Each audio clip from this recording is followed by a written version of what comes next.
Welcome to the Motorcycle Diaries. It is Wednesday, the 14th of April. I am indeed Luke Wilkins, your venerable host. I don't know how venerable I am today, but hey. And today, something a bit special lined up. I'm not going to be focusing on reviewing a bike because today I'm going to the Isle of Man TT launch down at Silverstone. And I've got quite a cool bike to go down there on. Check it out. It's the Harley Davidson Fat Bob Dyna. Big 15, 64, 84 even there. Twin in there. Beautiful styling on the wheels at the front and back. It's got to be said, they stand up beautifully. And yeah, this is going to be my beast. Now I will be reviewing this over the next few days, but today I'm just focusing on the Isle of Man TT stuff because obviously these videos are going to be 10 minutes long and I want to get in as much as I can. So I'm heading down to Silverstone and we're going to have a big press launch, lots of cool exciting motorcycle races there, and then we're going to be going out in a Porsche 911 around the track and I'll try and get some footage.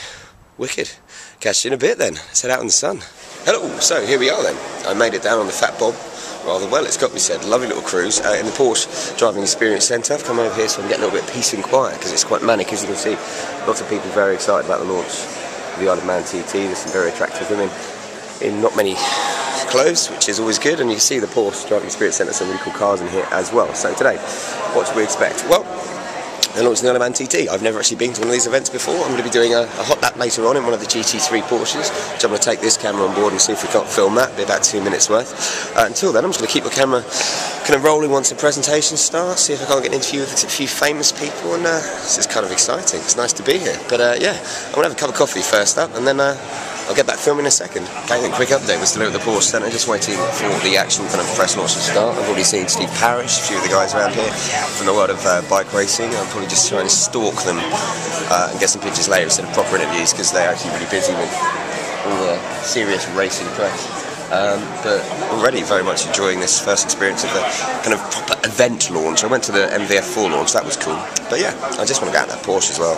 It's not often, man. A man who loves his two wheels as much as me, but got to admit, actually riding the Harley down here, Fat Bob, couldn't honestly think of a better bike for the motorway. Okay, maybe one with a screen would have been a little bit better, but it was brilliant. Just hitting kind of like 70, 80. Cruising, lovely. Put me in a great mood. I can't wait for the journey back now. But anyway, launch is about to kick off in about 5-10 minutes, so I better shut up. See you in a bit. Anyway, great to see you here at the Porsche Experience Driving Centre, and looking around at a number of you could all do with a bit of driving experience. We've seen some of your driving, but anyway, nice to see a good turnout here this afternoon. I think Mark Potter has to take a pat on the back for the way he put things this afternoon in Motorcycle News, or this morning if you got up earlier, that the TT is rejuvenated, and I think that's great news. I think we'd all agree with that. We've seen some sort of pessimism over the years that the TT is not going forwards, but I think we'd all agree that it certainly is, and thank you, Paul Phillips, for your efforts in making that happen and going towards that. Now really the big news here, and the stories that we're breaking this afternoon, and it did come out earlier, is of course that Monster Energy will be the presenting sponsor. And I think we'd like to have a little taste of some of the things they're involved with previously.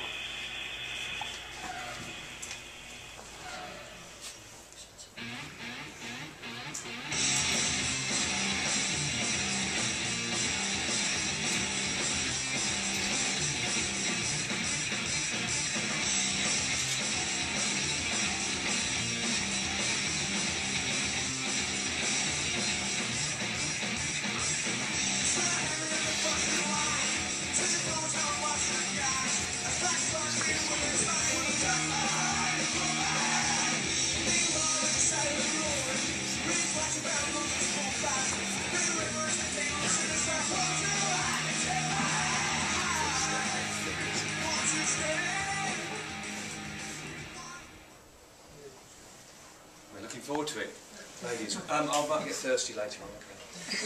Okay. Thank you very much indeed to Porsche as well for allowing us to use their facilities. But realistically, and what the word will be, is that the TT, the Isle of Man TT races, will be fueled by Monster Energy, and that doesn't mean you put it in your tanks. But no, it's great news. I think it's very exciting news, and we're very pleased about that. Jimmy, who's here from Monster Energy, will be here to talk to any of the members of the press that want to know a little more about that. The other news, of course, is that Porsche will be the official car supporter and partner with the Isle of Man TT races. I've got a black one coming. But the course cars and everything else will be supported and supplied by Porsche. So that's also very exciting news. Dainese will continue to be the safety partner with the TT. They will be the senior sponsor one more time. And the other great news, I think, is that Jorge Lorenzo and Angelo Nieto, the multi-world champion, will be coming to the TT. They will be riding the circuit and having a real good look around. So that's great, and I think we all know that Loris Capirossi will be coming along as well. It's the Suzuki's 50th anniversary, so some great names at the TT one more time. The other very exciting news is that Cine Manx and the Isle of Man Films will be producing a 3D movie using some of the fabulous footage that comes from North One. But that movie will be out in 2011. 2011, that will be ready for being seen and available and released at the TT in 2011. So that's great news. Top bands at the Villa Marina for you music people. We've got Ian Brown from Stone Roses, the Doves, and Johnny Burrell, the front man of Razorlight. So some really great bands there. Al Murray is there as well as comedians, so that's all looking really good. Some of the entertainment that takes place at the Villa Marina will be top draw and very special stuff. More importantly, I suspect we better have a little chat with the riders, and let's have a little look at some of the action from the 2009 TT, and I think you'll all agree it was very spectacular, and if you haven't been, you just need to get there. You've obviously been out there, because the last time I saw you was out there, and had a look around. Yeah, I've been out there a couple of times, just having a look around, and yeah, doing some laps with Milky Quay and Cameron Donald as well. And yeah, I'm just going to take my time. I mean, there's no pressure on me. And have you got a system worked out? Do you do in sections, or how do you go about it? Well, basically, I don't know. I've been doing whole laps really. Like, but some people tell me just to watch it in sections on the video, but yeah, I just watch full laps. I've watched some of the stuff that was filmed last year. Yeah. Be careful of the commentary, because we talk about the wrong corners at times. No, I watched Dave Jeffrey's lap was a good one from 2002, and yeah, I watched that, and he obviously narrates it as well, so just go through it. But I feel that I actually know most of the corners now. Like, I've been on research now for 3 months probably. So will you get back out there before practice starts? Yeah, hopefully in another couple of weeks I'll be out there. On the road bike? Yeah, still.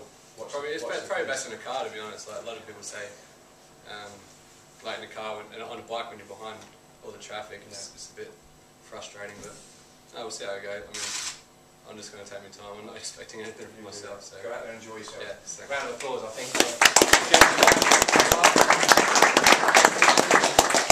Someone that isn't about to win Parkin, he's been doing it many years, very successfully. But I don't know if he's got a motorbike. But I'm going to find out. And that is Keith Moore.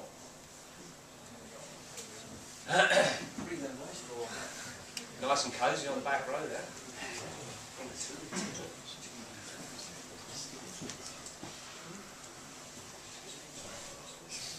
Okay, nice to see you again. Last time I saw you again was on the Isle of Man. What have you got? Tell us what you're going to be riding, or if you, well, we know you're riding, but last time I saw you didn't have a motorcycle.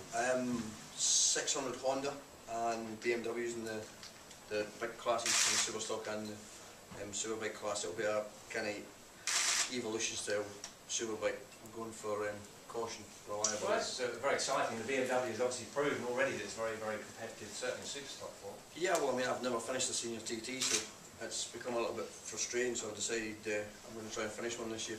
Okay, CBR 600? Yeah. Right. Where have they all come from? Well, I haven't actually... Don't tell me a shop out the back door, but no. No. The Honda's coming from Holland. The CBR is a 2008 bike, which Jonathan Ray actually raced in 2008 championship, so I managed to prize it off Garrett this morning. And the two BMWs, one of them is going to be the Cordet bike, it's called the Jackson bike. They'll just basically give me the bike to use, and I'm going to have my own semi-superstock bike. So some of that stuff coming from Holland, it sounds like Johnny Ray's involved with it. Well, I was with Jonathan. I mean, I spent a lot of time with Jonathan at the World Superbike Championships, and therefore I spent a lot of time with the team, and there was a bike for sale there. I managed to talk Garrett into doing a bit of a deal with me, so I purchased one this morning actually. Okay. So I'm looking forward to it. I think you'll be needing a drink tonight then, celebrate that. No, Get over it. definitely not. So that's great. You think very competitive? I would say certainly in the Superstock class, particularly with BMW. Yeah, I'm happy. I mean, I'm in a situation now where I'm on bikes I want to be on. I've got the people around about me I want around about me, and I'm not answering questions to anybody. There's no pressure. It's going to be the right environment, and I think that's important, especially when you go somewhere like the TT. So fingers crossed that we get a bit of reliability and a bit of good luck, and we'll see what happens. Right. Round of applause, please. Keith Moore.